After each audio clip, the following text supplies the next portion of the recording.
Well, hello there. I was mucking about the other day and I tried this combo out. This is the Zoom H1 XLR and the Studio Electronics DCM6. And y'all, I think these two are made to be together. Not intentionally, but, in terms of the manifest destiny of the universe, like Cheech and Chong, or Ebony and Ivory, or Peanut Butter and Chocolate. The obvious things here. And if you're starting out and have about $300 to drop on a setup, these two might be your best bet. And I'm going to explain why. Before we get going though, a brief disclaimer. I purchased this hardware with my own money, and I'm not compensated by Studio Electronics or Zoom for this video. All opinions, experiences, and bullshit in this video are mine. I do not endorse any products mentioned in this video, and this video will likely contain some errors, so please consider this video for entertainment purposes only. If you support what I'm doing here, please click that subscribe button below. Thank you, and let's keep going. Alright, so you've already heard one of my favorite pieces of Zoom kit, and that would be the H1 Essential.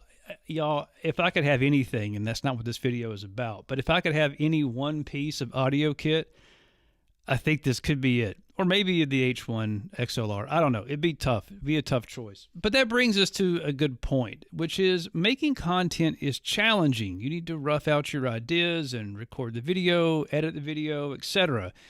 And your audio needs to be fantastic. Your lighting needs to be set up correctly, and your video needs to look good. But most importantly, in my opinion, you need to sound good. People need to be able to hear you. If they're into what you're saying, they may even multitask and listen more than they actually watch.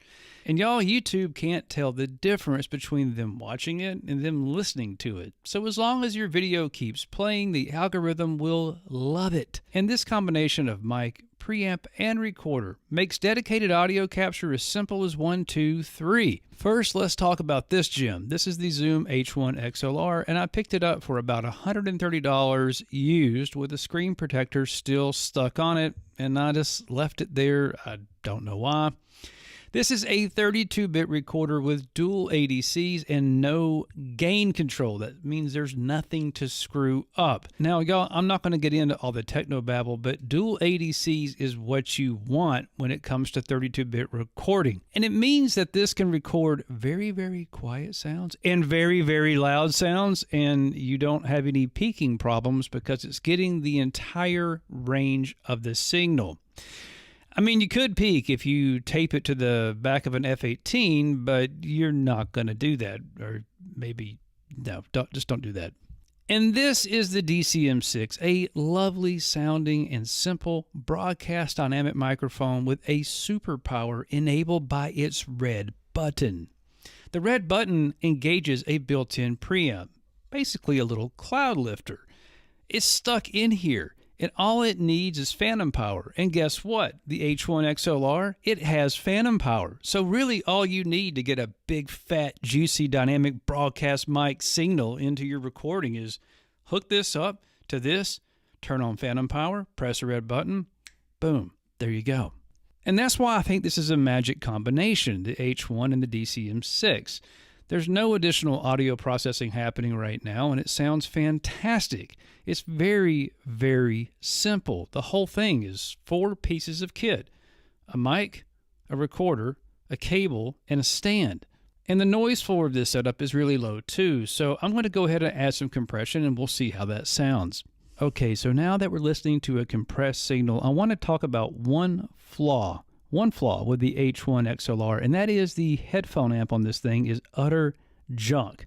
It is a noisy headphone amp, and it really makes monitoring your audio in this setup really, really difficult. So if you are planning to do that, and obviously I'm not right now, this is not going to be your huckleberry. I just don't dig it at all. And I've tried a few different ways, but they all sound like trash, and it's just really hard to get a good idea of the way you sound when you're recording. So in a situation like this, I simply trust that I sound great, and I know I'm not going to clip, so I just keep on cooking. All right, so we have an idea of what this sounds like with some compression, so now I'm going to add some EQ and a little bit of declick. So I'm not using any kind of a software channel strip here. I'm just using the built-in compressor and EQ that you have in Final Cut, plus some isotope declick to help knock down those mouth noises.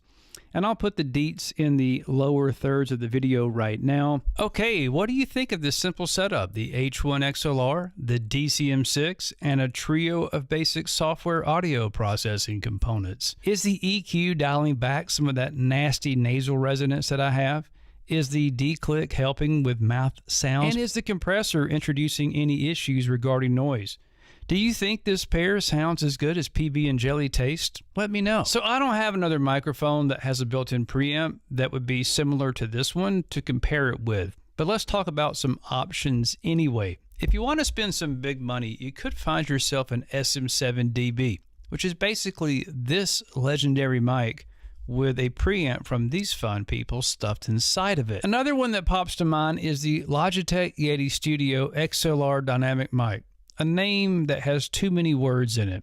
But that mic has a couple of built-in EQ adjustments, just like the SM7B, and a built-in preamp, and claims to be Blue Sound certified, whatever the hell that means. Now, both of those mics, the SM7B and the Logitech Yeti Studio XLR dynamic mic, they both cost 2 to 3 times as much as the DCM6. I think I paid $99 for this on sale. Now, regarding recorders, there are other 32-bit recorders out there with dual ADCs, but the Zoom H1 XLR is probably the cheapest one around. Now, it does show the build quality is kind of shit, and the headphone amp is also shit, but hey, it doesn't show up in the recording. So y'all, that's it for today. Please ask any questions you have in the comments below. I would genuinely love to hear from you. And if you like this video, the YouTube algorithm would really appreciate it if you gave it a thumbs up. Until next time, ciao.